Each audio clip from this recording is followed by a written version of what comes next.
Olá, seja bem-vindo, seja bem-vinda a mais um episódio do Pode Ser Espírita.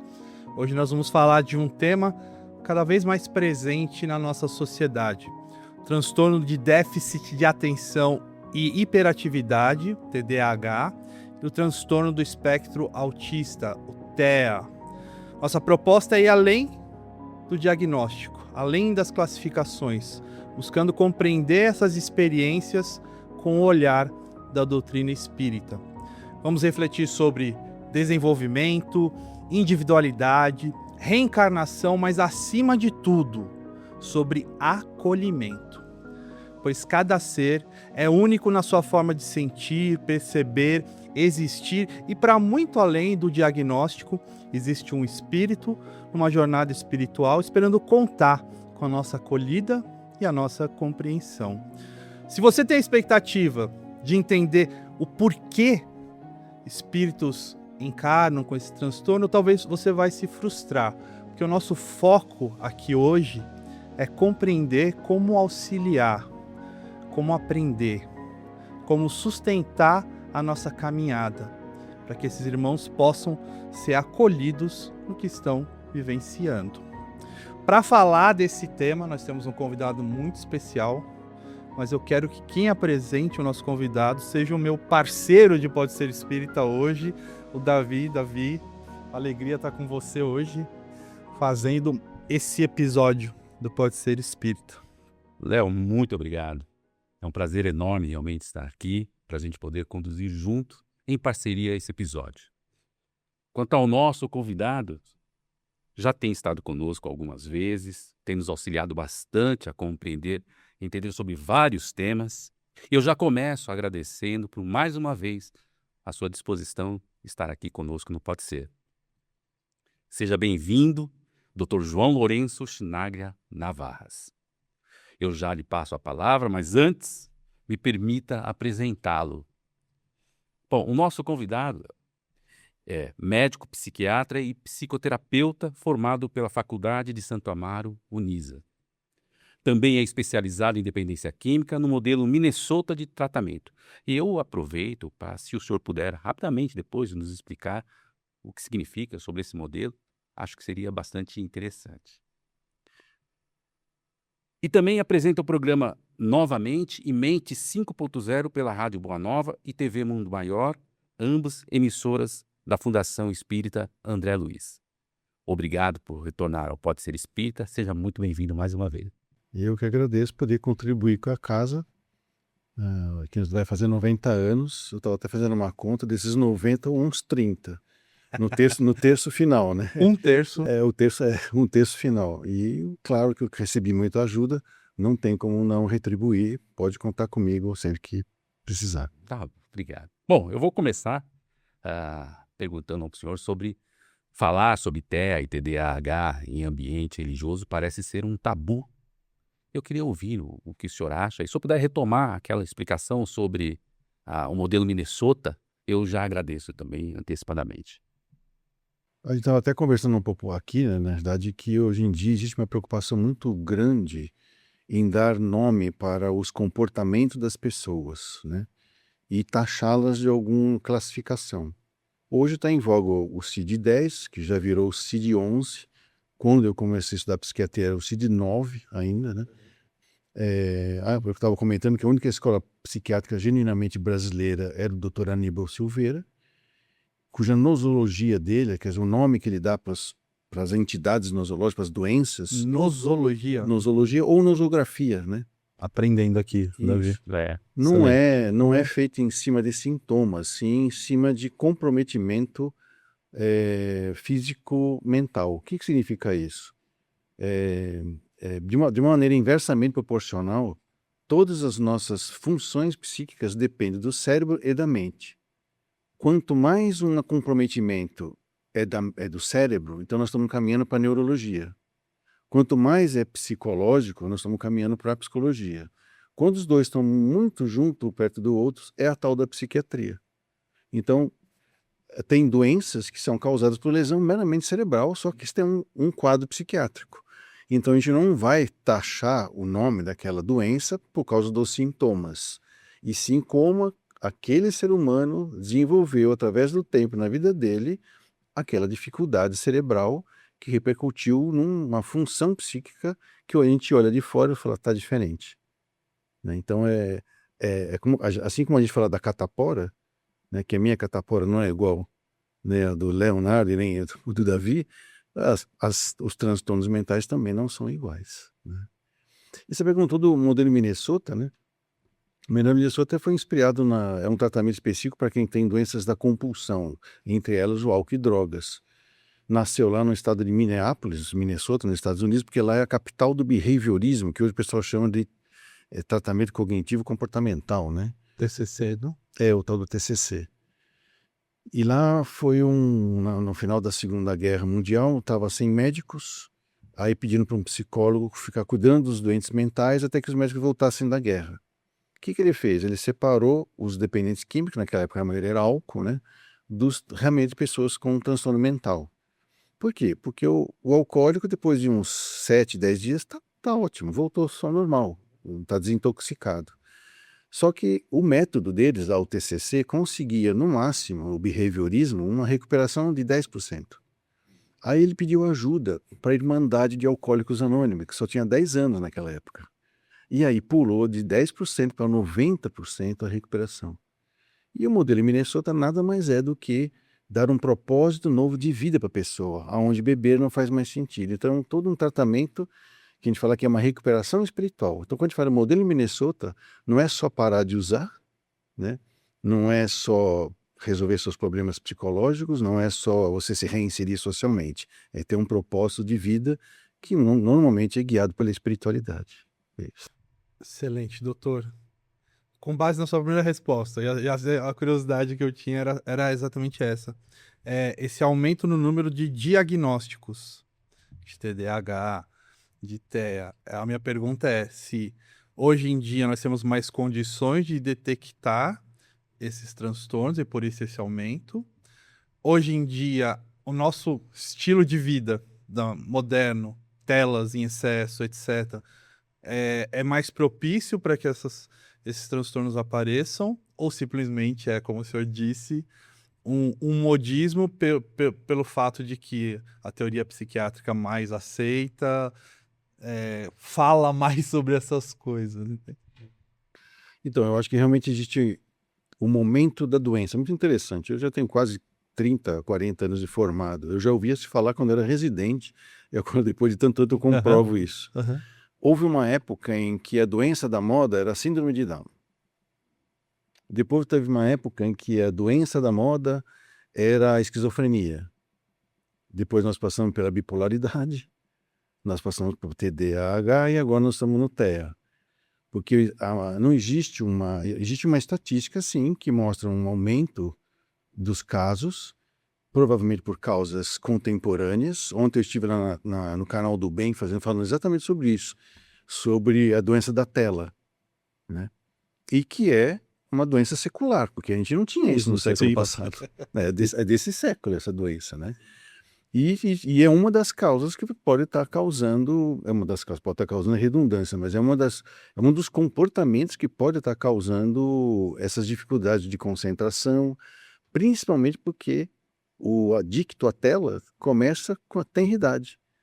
Antes dos 2 anos, a criança já está na tela, tanto que a Sociedade Brasileira de Pediatria já estabeleceu, até 2 anos é tela zero, né? Dos 2 anos até os 5, meia hora, e supervisionado e não do que a criança quer ver. E dos 11 até os 18, seriam no máximo 2 ou 3 horas, e a cada 20 minutos de tela, 20 segundos fazendo coisas analógicas, que é para evitar a neuromodulação, que percebe que isso pode levar a uma dificuldade do desenvolvimento das características de aprendizado, de fala da criança, e de escrita, e de memória e de atenção, né? É uma das prováveis causas do nosso século. E, doutor, aproveitando também, falando sobre espiritismo, como o espiritismo pode ajudar sem invadir o campo da medicina? Sim. Eu acho que todo o aspecto espiritual, e eu nem estou falando religioso, hein? Estou falando do aspecto espiritual, ele, no mínimo, vai confortar. Eu usei um termo, lembraram da Cássia, né? Eu lembro que eu criei com ela um termo, né? Que eu falei, olha, vamos chamar isso aqui de acém. Falei, o que que é acém? É aquela carne que a gente faz sopa, né? É o músculo. O acém o que que é? É o A de acolhimento e C de consolo. Depois que você acolheu e consolou, aí você vai esclarecer o que está acontecendo e motivar para as mudanças. Eu acho que qualquer um que se diz querendo ajudar espiritualmente tem que fazer essas primeiras coisinhas assim, independente de qual culto, crença, cor, né? É como eu falo, a espuma sendo branca não importa a cor do sabão, né? Então, é isso aí. Tem um número significativo é, colando nessa resposta de pais que relatam um sentimento de culpa quando os filhos recebem diagnósticos de algum transtorno de neurodesenvolvimento, especialmente do transtorno de espectro autista. E aí tem várias questões: o olhar da sociedade, o desafio de aceitação social, a expectativa dos próprios pais, da sociedade, falta de informação. O que nós poderíamos oferecer, nós, doutrina espírita, poderíamos oferecer a esses pais? Você dizendo que acolhimento, né, é algo importante, consolo. O que a doutrina espírita poderia dizer a esses pais em relação a essa questão específica, desse sentimento que eles podem ter quando recebem um diagnóstico? Mais do que, do que o diagnóstico, conviver, né, com esse transtorno no dia a dia. Sim, é uma proposta de vida muito diferente, muito difícil. Muitas vezes eu falo brincando que certos transtornos não é para quem quer, é só para quem pode.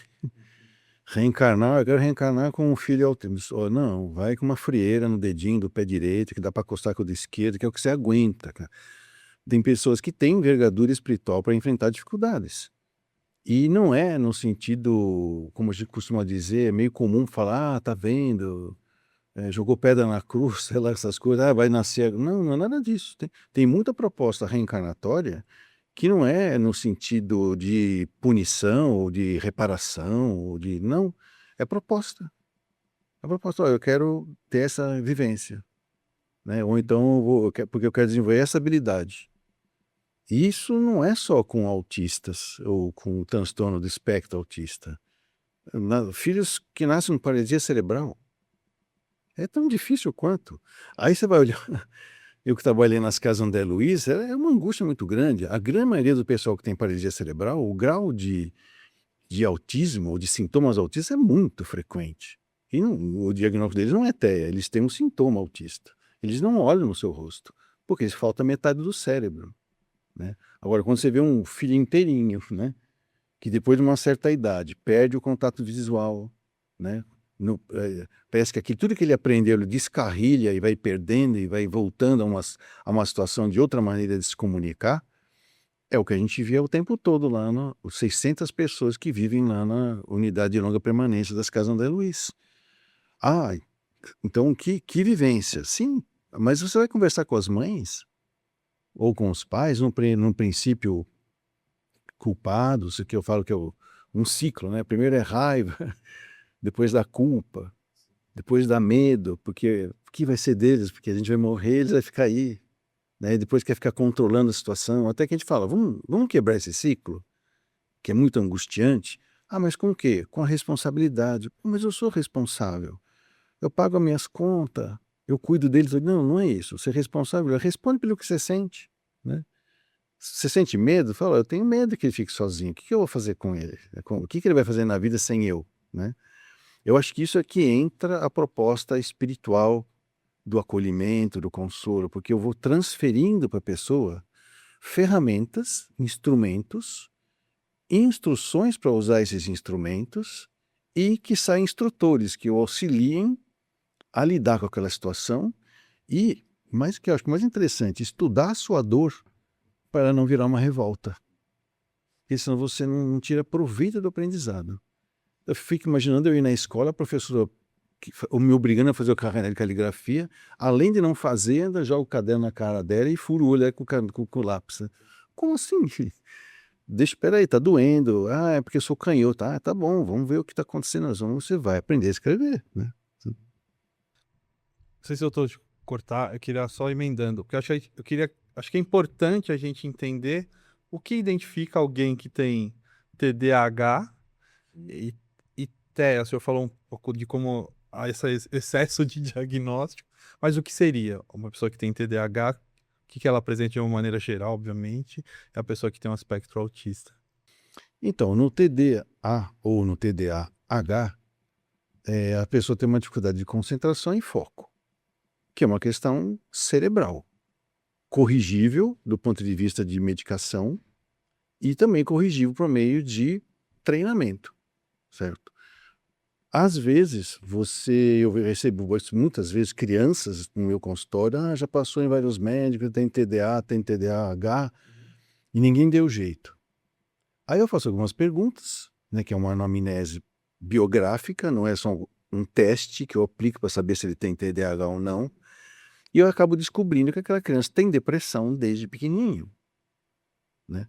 É uma coisa muito típica, a criança que tem depressão faz xixi na cama. Você pergunta, você fez xixi na cama? Fiz. Você lembra? Lembro. Por que você lembra? Porque eu fiz até os 10 anos, eu apanhava. Porque quando você faz xixi na cama de fralda, porque está tirando a fralda, você não lembra disso, porque estava desfraldando, né? Você não lembra. Ninguém dá bronca em você, né? E isso é sinal de imaturidade cerebral. Se você corrigir isso desde pequenininho, ele não cresce com sintomas depressivos. E quando a gente fala de depressão, não é que a criança está amuada, não quer viver, não é isso. São disfunções neuropsíquicas que ela não consegue ter energia para se adaptar às situações. Então ela vai criando subterfúgios de adaptação. Um desses subterfúgios de adaptação pode levar a um sintoma de dispersão por dificuldade de concentração. Você corrige com o antidepressivo, corrige com a parte psicopedagógica, né? A criança volta para o eixo, né? Até que antigamente existia um fenômeno engraçado. Onde é que é engraçado? Quando levava para o pediatra, meu filho está fazendo xixi, está com 8 anos de idade, faz xixi na cama. Tudo bem, toma esse remédio. Dava o remédio, a criança parava de fazer xixi na cama, aí tirava o remédio. O remédio era o anafranil, que é um antidepressivo. Ninguém desconfiava, ninguém pensava que aquela criança podia ter um déficit, né, de serotonina e noradrenalina em algum lugar do cérebro que fez com que ele não amadureceu. Você dá o estímulo químico, que também pode ser químico e psíquico, aí ele continuou o desenvolvimento dele de maneira natural. Aliás, foi uma psiquiatra brasileira que tirou esse tabu de dar remédio para criança, que foi a doutora Eneida Matarazzo, da USP. A primeira enfermaria de psiquiatria infantil foi dela, e ela mostrou, olha, a partir do momento que você trata a criança, ela tem a grande chance de crescer bem. Porque se você deixa ela com problema desde pequenininho, a personalidade dela vai sendo montada em cima de uma falha neuropsíquica, né? Que vai se perpetuando com a vida. Então, para se descobrir se a pessoa realmente tem isso, não é só um teste. O teste vai dizer, olha, você está com isso. Agora, se você tem isso, eu não sei. Mas normalmente, hoje em dia, é muito feito com base de testes, ou não? Exatamente. E o TEA, como que se expressa? O TEA também é uma coisa muito interessante, porque ele pode ser, assim como o TDAH, desculpa, de origem genética. Só que quando você vai olhar a genética, o TEA já foi descrito há 80 anos atrás, né? Então não é novidade. Só que não tinha tanto como tem hoje. E foi uma pergunta que você me fez um pouquinho da gente abrir as câmeras. Será que ele está olhando mais para isso? Por isso que a gente vê que tem mais? Pode ser também. Porque antigamente a gente não tinha muito diagnóstico de prolapso de válvula mitral. Passou a ter porque teve o ultrassom, porque o ecocardiograma, porque enquanto não tinha ecocardiograma, quem tinha prolapso mitral tratava como sopro aórtico, porque ninguém sabia distinguir só escutando o coração, né? Então pode ser que agora, por ter mais olhos de ver, se enxerga mais, né? Agora o TEA, eu acho que tem uma coisa interessante, que você pode ter nascido com ele, ou você pode ter sofrido lesões cerebrais na tenridade, intraútero ou perinatal, ou na primeira infância, que pode te levar a lesões que vão te dar sintomas autistas, não necessariamente que você vai ser autista. Para mim, o autista legítimo, não sei se dá para dizer assim, legítimo, né? Mas é só aquele que nasceu de herança genética. O outro é adquirido, então ele tem lesões cerebrais que o levou a ter sintomas autistas. O esquizofrênico pode ter sintoma autista, o depressivo pode ter sintoma autista, né? O paralisia cerebral pode ter sintoma autista. Então, o autismo, para mim, tem que ter uma causa orgânica bem estabelecida e de origem genética. Muito bom o senhor ter colocado causa orgânica. E aí nos leva a perguntar o seguinte: a visão espírita, ela pode contrapor ou conflitar com a visão clínica, a visão trazida pelo espiritismo? Pode contrapor com essa visão clínica da... Eu acredito que não, viu? Porque pela própria postura da doutrina, que não se diz a última palavra, né? E que ela se apoia exatamente na pesquisa científica, né? A gente diz até que a postura do espírita é ceticismo. E ser cético não é tipo assim, me prova aí que eu quero ver. Não, não é isso. Ser cético significa, nossa, que coisa interessante, eu quero estudar esse assunto e tirar minhas próprias conclusões. Foi o que o Kardec fez. Peraí, mesa anda, mesa fala.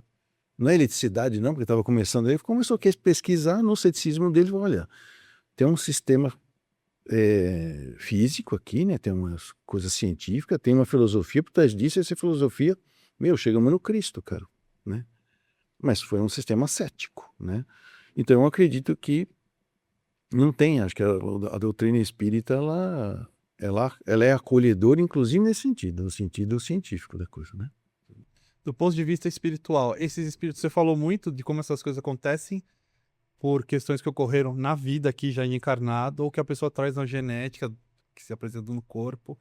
Do ponto de vista espiritual, o espírito pode estar lá com o seu funcionamento mental perfeito, mas ele não consegue expressar perfeitamente isso por um defeito, entre aspas, da parte física, do cérebro físico, do corpo físico. O espírito não traz o transtorno nele, o transtorno está no corpo. Faz sentido isso? Faz. Aliás, o mentor desta casa é o Dr. Bezerra Menezes. E o livro dele, A Loucura Sob o Novo Prisma, que ele escreveu em vida, mas só foi publicado depois que ele morreu.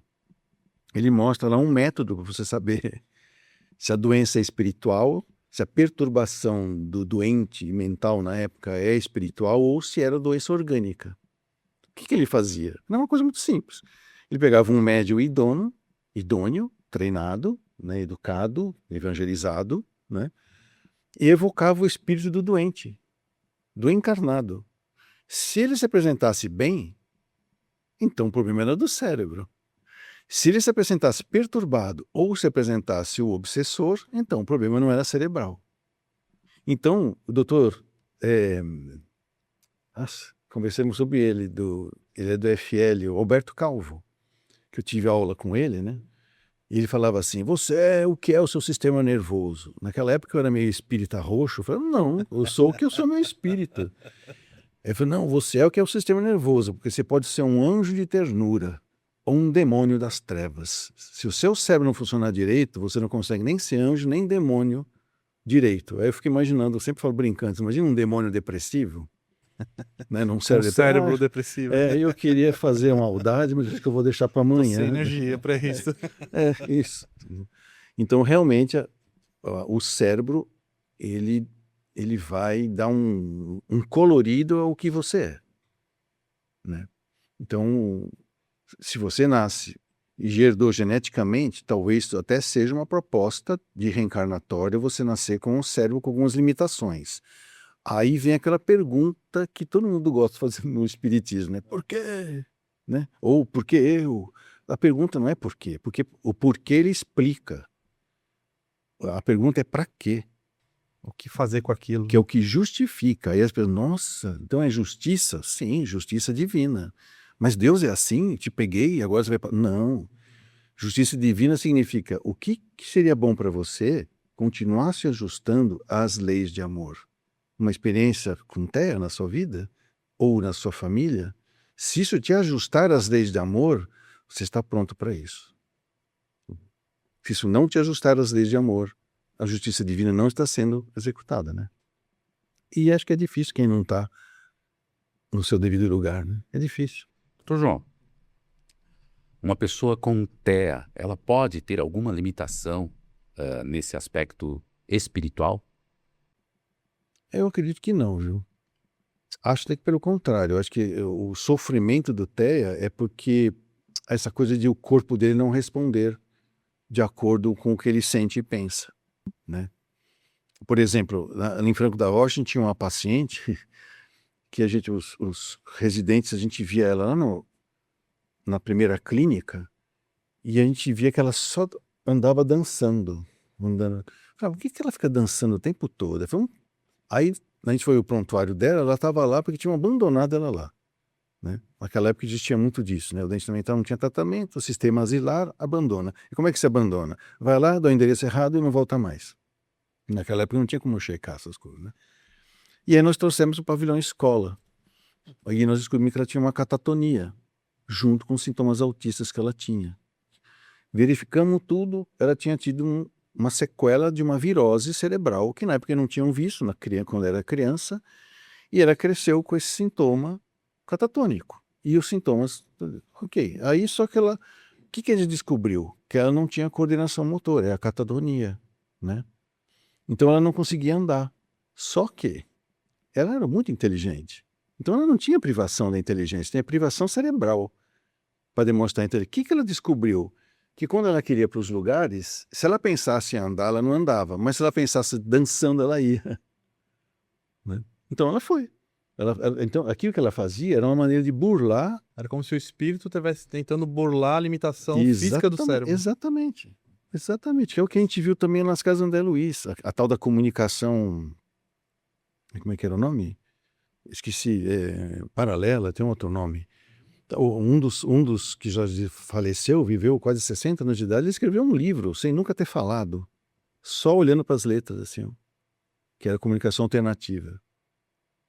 E quem escreveu o livro junto com ele foi o técnico de TI, que conhecia ele tão bem que o cara ia lá, aí ele ficava olhando para as letras e escreveu um livro. O nome do livro é Me Leva Que Eu Vou. Olha o livro dele. Né? Porque ele estava todo atrofiado, ele não saía de lá, saía se levassem, né? Que mostra que tem uma inteligência ali consciente. Tá lá. Só não está conseguindo exatamente. ter um instrumento adequado para se expressar. Isso. E olha, volto a falar, não é castigo, não fique procurando os porquês, né? É para quê? E eu volto a falar, tem certas situações reencarnatórias que não é para quem quer, é só para quem pode, né? Isso é um elogio, desculpa, isso é um elogio. Uma das características do espectro autista é uma hipersensibilidade a estímulos, né? O espiritismo, de alguma forma, tem como ajudar a gente a entender isso ou não é algo extremamente físico? É bem físico. Tem algumas alterações anatômicas no cérebro do verdadeiro autista, vamos dizer assim, né? Onde existe uma dificuldade de... Como é que eu posso dizer assim? Eu falo que o nosso cérebro, ele é uma mandala, sabe? Se você mexe aqui, ele responde aqui. Se você mexe aqui, ele responde aqui. E não tem nenhuma parte que não está ligada na outra parte. Então, essa integração, e principalmente a integração entre os dois hemisférios, está muito prejudicado no autismo, né? Então, elaborar certos estímulos fica super difícil para eles. Processar, não faz o sentido. processamento mesmo. Só que para processar, você tem que relacionar tudo. Como não tem esse caminho, vai por ali, vai por aquele outro. Por isso que às vezes a gente fala assim, nossa, tá vendo essa pessoa aqui? Ela não consegue com um barulho, mas se você tampar o ouvido dela, ela faz umas redações muito bonitas, uma inteligência muito... Então tá bom, a gente vai... O que eu chamo isso? Tá bom, o que você tem? Vamos se adaptar para poder continuar servindo a Deus, né? É o que eu falava para os esquizofrênicos que ouviam voz. Eu falava, eu ouço voz, doutor. Então, mas o problema não é ouvir voz. O problema é o que você faz com essas vozes. Não é para obedecer, cara. Não aprender a deixar num canto, porque você tem que estudar, você tem que trabalhar, você vai casar, você vai ter filho. Mas e você fica prestando atenção na voz? Né? Agora, dá para falar com uma pessoa assim, quando ela está em crise? Não dá. Por isso que de medicação, tratamento, para trazer ela no mínimo de compreensão, para você orientá-la como é que é viver com essa dificuldade. Como se fosse uma perna mais curta do que a outra, cego de um olho, você vai adaptar a pessoa que ela tem. TEA também, e TDAH também, né? Você não está condenado, né? E nem também glamourizado, certo? Doutor João, a gente pode afirmar que nem todo mundo que tem essa hipersensibilidade seja portador do transtorno. Isso. Né? Pode ser uma pessoa que simplesmente é tímida e retraída, e não imagino que sim. Como a gente poderia diferenciar, efetivamente, se é uma criança que tenha uma timidez, uma hipersensibilidade, daquela que apresenta o transtorno TEA? Então, é que quem tem olho de ver, né, quem tem um olho clínico, percebe e a mãe percebe isso, né? Que a criança vinha num crescente, andando, falando, vai beber água sozinha, de repente começa a diminuir, vai perdendo a espontaneidade, perdendo a sua capacidade de fazer as coisas sozinha, parece que ela perde o que aprendeu de uma maneira assim brutal, ou a olhos vistos, como a gente diz, né? E aí a gente leva no médico, porque parece que está tendo alguma coisa, aí começa a se desconfiar dessa situação, começa a fazer exames, né? Porque tem muito sintoma autista que é secundário à infecção, principalmente infecção viral, né? Encefalites, meningites, que às vezes não dá febre, né? Ou não dá sintomas. Uma virose muito comum que as pessoas passam desapercebida é o sarampo, né? Às vezes a criança tem sarampo, uma febrinha, tem uma gripezinha. Passou aquilo, começa a cair o aprendizado, né? Pode ser, tem que investigar, não é, volta a falar, não é só testes. É uma investigação biológica, psicológica, social e espiritual. O espiritual também não é no sentido de descobrir causas, é no sentido de como aquilo se insere agora nos valores éticos e morais daquele grupo que aquela pessoa adoeceu, aquela criança adoeceu. Então, o que a gente recomenda para uma família que está assistindo a gente e sente isso? É buscar ajuda especializada para esse diagnóstico É isso. em todos esses aspectos. É, Como a gente faz isso, doutor, num país ou num mundo em que o acesso, por exemplo, à saúde mental, ele não é tão fácil. O acesso ao tratamento de saúde mental de qualidade geralmente é caro, geralmente o que a gente pode dizer para quem está vendo a gente, né, e tá vivendo algo assim? Porque eu já acompanhei muitas famílias, né, vivenciando transtornos, e aí quando vai buscar um profissional, né, que tenha mais qualidade para lidar com aquilo, é um preço inacessível, o que a gente pode falar para essas famílias? Olha, não desista. Eu sempre falo para todos os meus pacientes, falo, não desiste, cara. Não desiste, não. Vamos atrás, vamos achar um caminho para você, porque com isso, sem isso, apesar disso, você vai viver, e vai viver bem, e vai ter sua família, vai ser seus estudos, né? Às vezes eu falo brincando, as pessoas, vocês veio de ônibus hoje aqui? Vim, então, você nem percebeu, né? O motorista é esquizofrênico.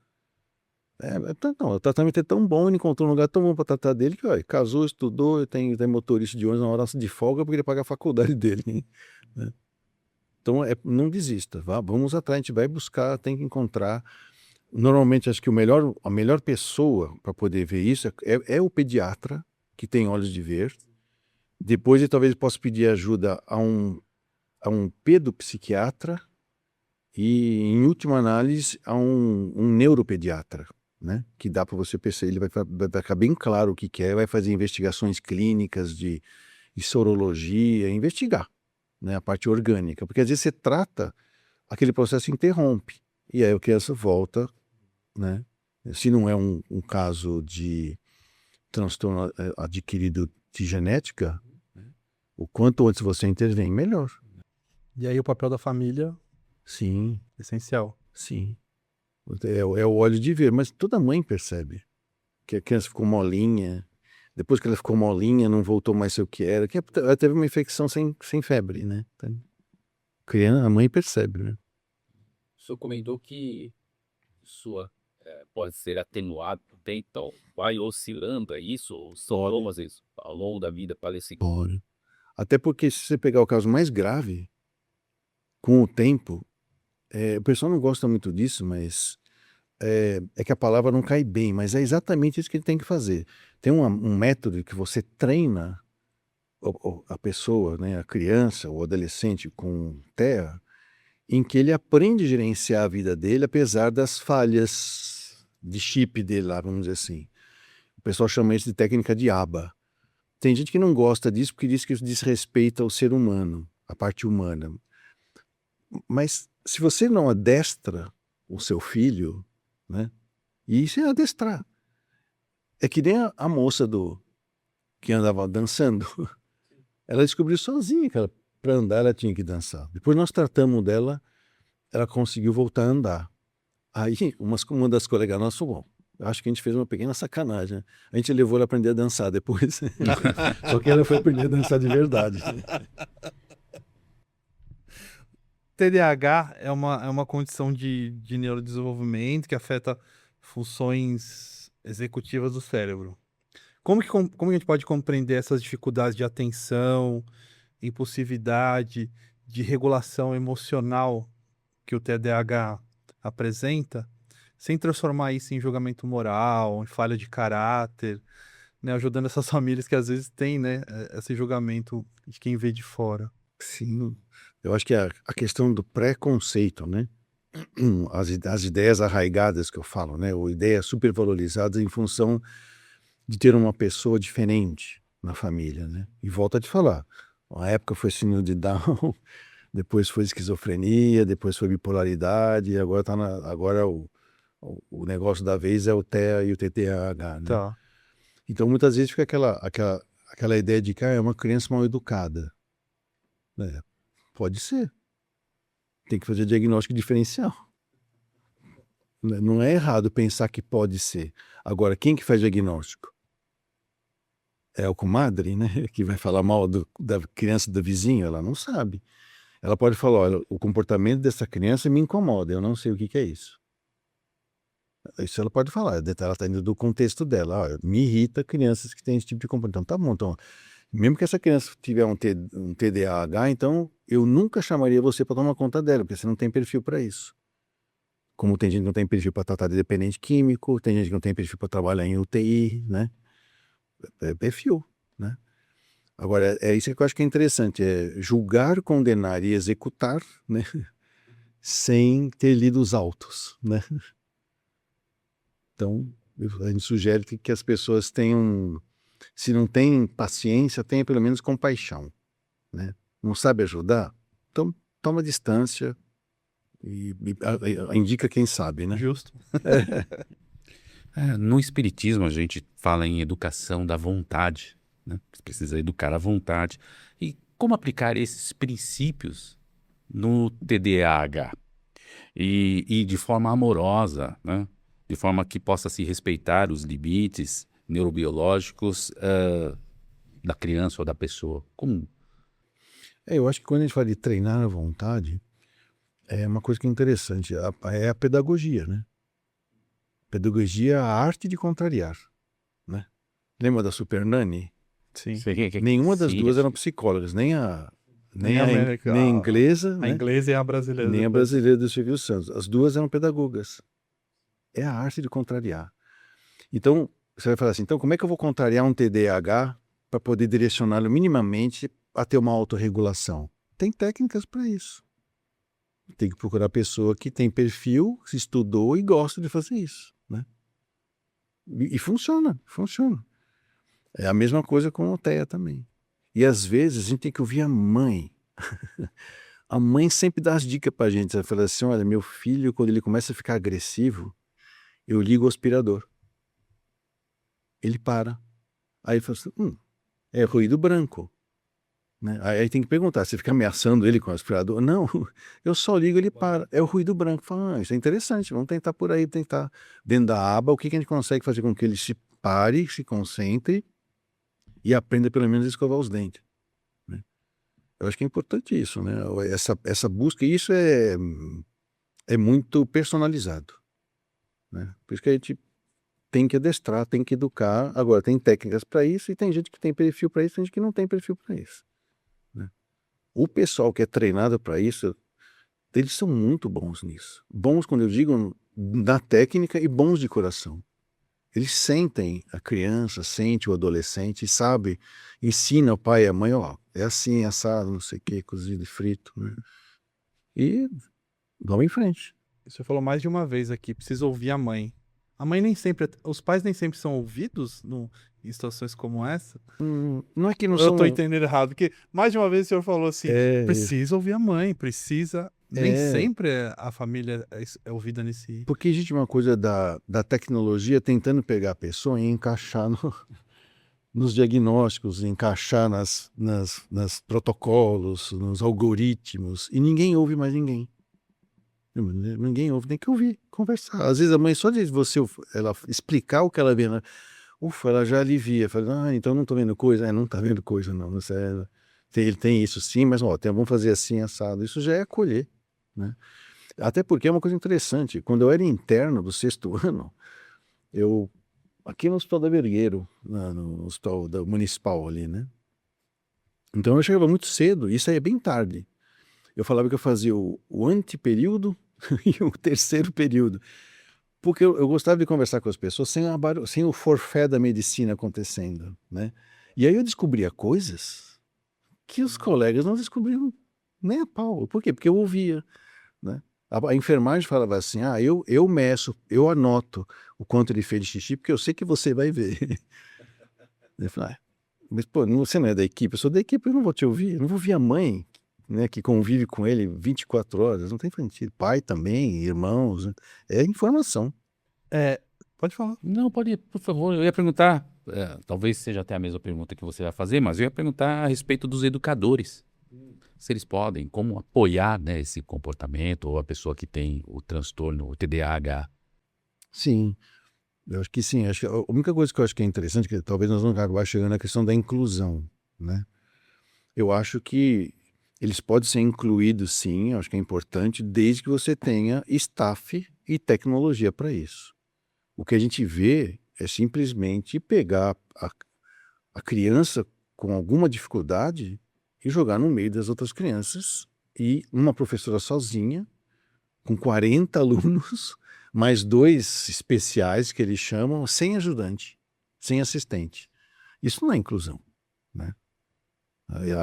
As nossas professoras são heroínas, elas sobrevivem, dão atenção, apanham literalmente, né? Porque às vezes a pessoa com esse transtorno, ela é grande, ela é forte, acaba machucando, mas se tiver um sistema e um método que existe, eu já vi, funciona muito bem, algumas escolas que têm esse método, funciona muito bem, né? Até os próprios alunos, que também, os outros alunos, não sei se a palavra é aprende a respeitar, mas eles incorporam o diferente, sabe? Não tem mais diferença, é muito interessante. Mas tem que ter sistema, tem que ter método, e isso custa, né? Investimento, treinamento, profissionais especializados, né? E as famílias? Você falou muito, né? Perguntar pra mãe, perguntar pra mãe, perguntar pra mãe. Não é à toa que você fala perguntar pra mãe, perguntar pra mãe. E que você não fala perguntar pro pai, perguntar pro irmão, perguntar pra avó. Porque a mãe geralmente é a que. é, Geralmente, né? É quem se dedica. Quando tá diante de um caso como esse, né? Mais sério, é aquela que vai acompanhar, que vai estar junto, etc. De que maneira essas pessoas que estão vivendo isso, elas podem apoiar os filhos sem adoecer emocionalmente, que é muito difícil, eu imagino. Não sei nem se existe uma resposta para isso, né? Porque só quem é pai e mãe sabe o que é você sentir, né? Um filho, uma filha vivendo qualquer tipo de dor, na verdade, e você querendo que aquilo diminua, querendo que aquilo se normalize, né? Então, de que maneira apoiar as mães e a família que por acaso tá junto desses filhos sem que eles adoeçam emocionalmente? Como eles podem dar o apoio sem esse adoecimento e nem assumir culpa excessiva, né, que a gente falou lá no começo? Quando eu estive no Bezerra de Menezes, trabalhando no Centro de Tratamento Bezerra de Menezes, em São Bernardo do Campo, tem uma coisa muito interessante lá, que a gente... Que é uma clínica de apoio para dependência química, eu tô E falando tem psiquiatria de também. psiquiatria também, É né? que são 2 blocos separados, né? Não ficam misturados essas patologias, né? Tinha uma coisa muito interessante que a gente chamava lá de programa de família. O que é o programa de família? Não tinha visita. Mas, se você quisesse ver seu parente, você tinha que chegar lá às 8 horas da manhã, passar por todo um tratamento, que é o programa de Um família. familiar. Depois vinha o médico dar uma devolutiva, que o médico também participava do programa. Ele fazia as dinâmicas, os grupos, apoio, né? Depois de que vinha a devolutiva de como o paciente estava, daí depois era possível ver o paciente, como é que ele estava, né? E por que isso? Porque existe realmente uma interação do grupo familiar em que um adoece, todos adoecem junto. Então não tem como eu tratar só dele, e ele tá bom, e eu devolvo ele para o núcleo da família doente. Vão tratar ele, ele vai adoecer de novo.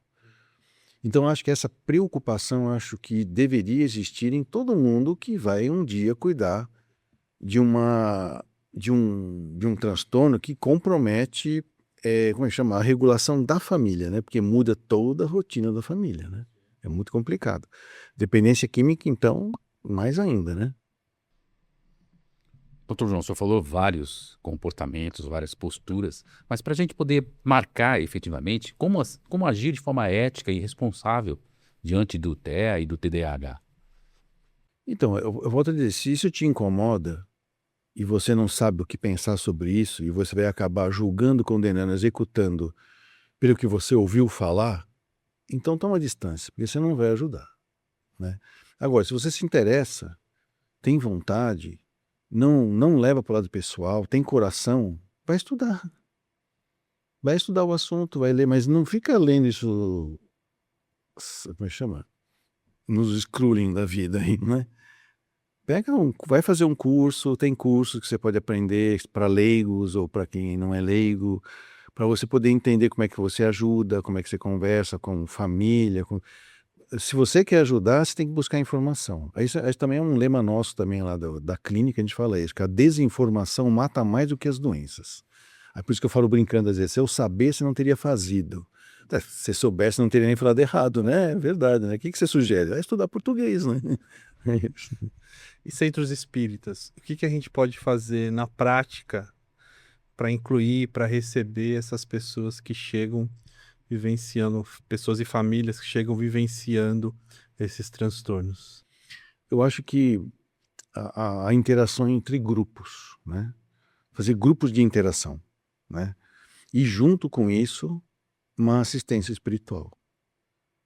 Eu acho que muitas vezes as pessoas vão se perguntar isso, né? E essa pergunta não é nós que fazemos, as pessoas se fazem. Por que está acontecendo isso? A pergunta não é por quê, é para quê. E isso é espiritual. E essa busca é uma busca que a gente pode ajudar ela no direcionamento dessa busca. Com aquele processo que eu falei, acolhimento, né? Consola, isso pode ser feito em grupo, porque é importante que Grupo de interação que o senhor diz é isso, grupos para pessoas falarem sobre as suas vidas. falarem. Isso, é como fazia o Cristo lá nas catacumbas, os primeiros cristãos, né? De repente, uma mãe mais antiga no assunto ajuda aquela mais nova e fica uma troca. É bem a atitude cristã, isso, né? E depois, é claro, propor aí uma assistência espiritual. E aí podia se perguntar assim, né? Que é como perguntar para o doutor Bezerra de Menezes. Mas se você sabe que a pessoa tem uma lesão cerebral, seja ela herdada ou adquirida, né? Para que fazer essa obsessão se eu sei que não é, a causa não é espírita, não é espírito em curso? Ele falou, quem disse que não é? Na realidade, ele diz assim, a gente sempre sugere para qualquer pessoa com transtorno mental que faça desobsessão. Ele fala, a palavra do doutor Bezerra, né? Eu falei, por quê? Porque está lá na obra, acho que é O Céu e o Inferno, que tinha uma criança que na época eles chamavam de Sofia de cretinismo, que é um nome que não se usa mais, mas era um síndrome de Down, né? Essa é uma linguagem antiga da época, né? Uma nomenclatura antiga. E aí perguntaram por que aquele espírito estava atazanando o transtorno mental lá. Ele falou, porque ele é fácil, ele não tem defesa. É fácil entrar na mente dele porque ele não tem defesa. Então, nem que seja para fins de evitar que o quadro se agrave por um processo obsessivo oportunista. E cá entre nós, uma coisa interessante, uma experiência minha aqui, quando a saudosa Dona Rosa Freua de Carvalho, que me convidou para o primeiro grupo de desobsessão infantil, né, que está aqui da casa. Eu falei, tá bom, nunca fizeram isso, eu vou fazer. Então. E é incrível o que é obsessor de criança. É sempre um antepassado. Uma avó, uma tia, um pai, uma mãe desencarnada, querendo ajudar, só que não sabe como, acaba perturbando. Agora imagine se esse espírito tem a intenção de dominar uma pessoa porque ela não tem a capacidade mental para isso, seja qual for o diagnóstico que ela tenha, né? E agrava a situação da família, uma série de coisas. Então, eu acho que essa eu chamo que é a contribuição tecnológica que a doutrina espírita tem, que é a fluidoterapia, que é o passe, com técnica, com sistema e com método, né? E a desobsessão, né? Fora, claro, que eu acho que a base de tudo isso é a evangelização. Pode não ser a causa do transtorno, Mas é um mas agravante. por causa do transtorno pode se associar ali uma, uma influência espiritual, então é sempre bom cuidar. Isso, exatamente. Isso vale para todos nós, né?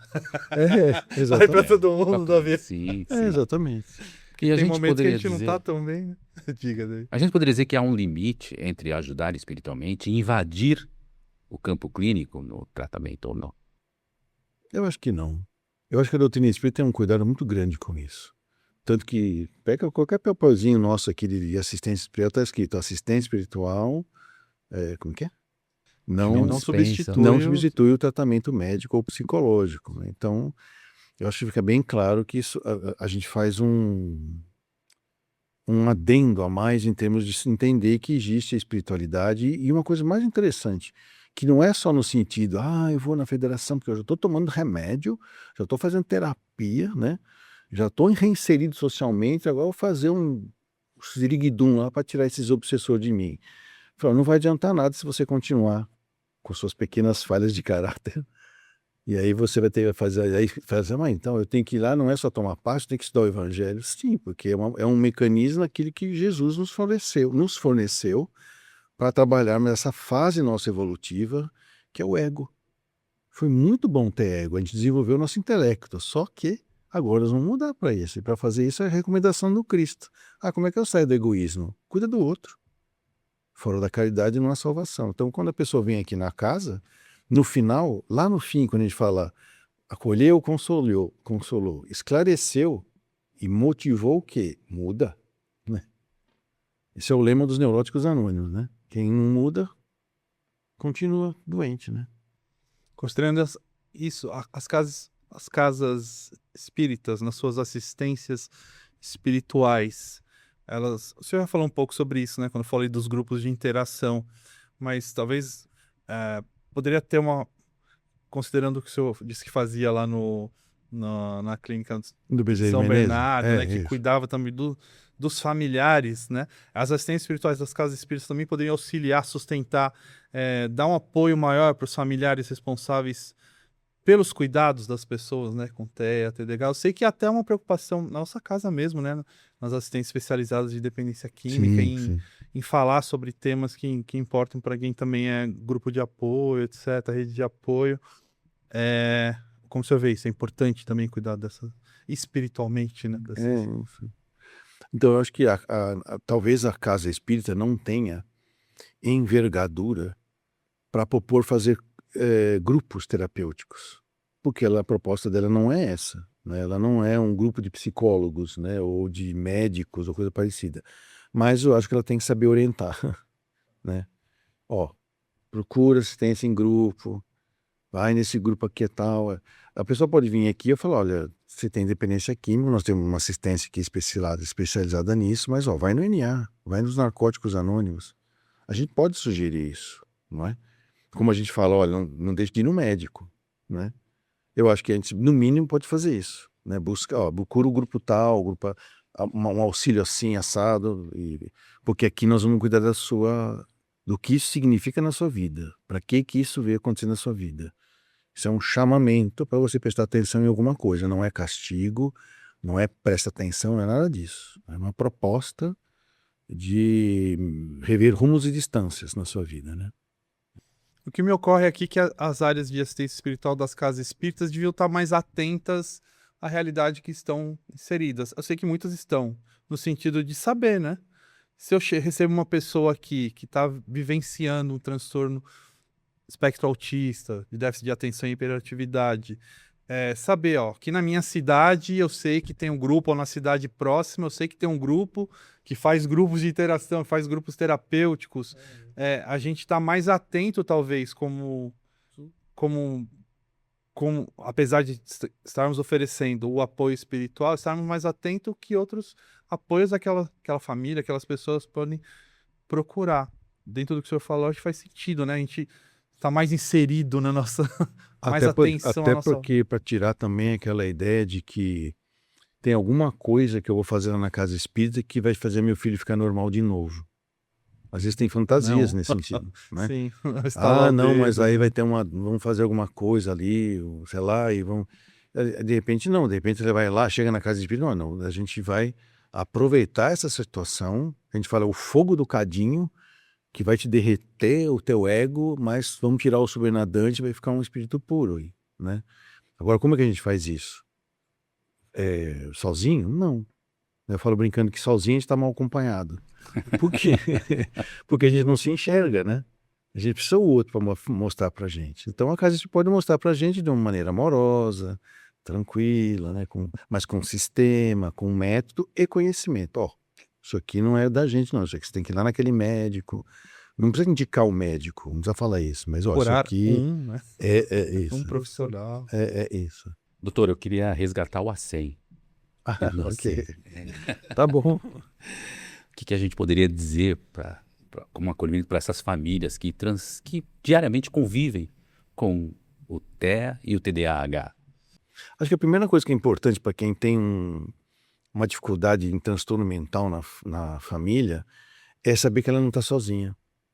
Olha, não é só com você, né? Então tem grupo, por isso que eu falo, participar do grupo a gente começa a ouvir, então não sou só eu. Ah, não é só comigo? E de repente ele fala assim, o que você faz quando ele começa a fazer assim? Fala, olha, eu faço assim e funciona, eu vou tentar no meu. Isso ajuda objetivamente, né, doutor? Ajuda objetivamente e cria como chama isso? Uma liga de ajuda, né? Uma rede de ajuda, né? Uma coisa muito interessante. É como acontece com os alcoólicos, um ajuda o outro, né? Se liga se você é alcoólico, liga pro seu padrinho, e eu tô aqui com a garrafa na minha frente, cara. Não sei o que eu faço. O cara vai falar, ó, não beba. Aconteça o que acontecer, não beba, eu tô indo para aí. Né? E às vezes isso pode ser feito.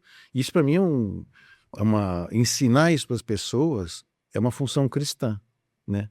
O acolhimento seria nesse sentido, ó, você não está sozinho, né?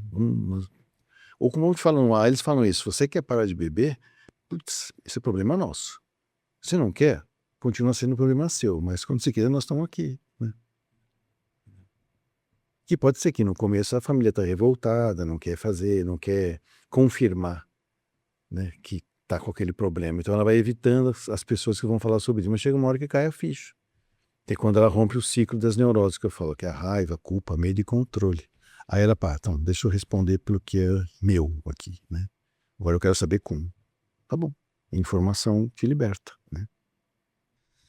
Doutor João, foi um prazer enorme, verdadeira aula para a gente aqui nesse episódio. Queria deixar um espaço aberto para o senhor dar um recado final, falar de algo que a gente deixou passar aqui quando se trata desse tipo de transtorno. Muito obrigado por ter aceito novamente o nosso convite. Eu que agradeço a oportunidade de poder falar, que sempre foi uma proposta minha desde o 4º ano da faculdade, que era usar a mídia para levar a palavra que liberta. Porque eu achei um caderno do pessoal de propaganda de marketing da faculdade, uma das noites que eu dormi na sala de aula estudando lá, e eles estudavam psicologia igual que eu, na minha aula, só que eles usavam para induzir comportamentos de consumo. Eu falei, então eu também posso usar para induzir comportamentos que libertam. Então poder estar aqui, usar mídia, a comunicação para levar a palavra, para mim é uma oportunidade ímpar e eu que agradeço vocês me chamarem. Obrigado. Excelente. As portas do Pode Ser estão sempre abertas para o senhor. Obrigado mais uma vez. Davi? Léo, Legal, hein? muito bacana. Obrigado pela Legal parceria, estar pelo com você, apoio, tá bom? dividir esse episódio com você. Agradecer também quem está em casa, mais uma vez, como sempre. Porque é o seu apoio, né, a sua audiência que nos mantém trabalhando, preparando esses conteúdos, que a gente faz com muito carinho, tem toda uma equipe por trás. Eu e o Davi somos apenas, né, a ponta do iceberg, mas sempre com esse objetivo de levar informação, mas também de acolher, te ajudar nesse momento que você está vivendo, porque muitos de nós às vezes estamos vivendo também, a gente sabe quando é importante a gente saber, como o doutor falou, a gente não está sozinho. Então que se esse conteúdo foi bom para você, compartilha com alguém que você gosta, com alguém que você ama, com os inimigos também, não tem problema, pode compartilhar. Te agradece a sua audiência e se vê no próximo episódio. Que Deus esteja no seu lar. Muito obrigado.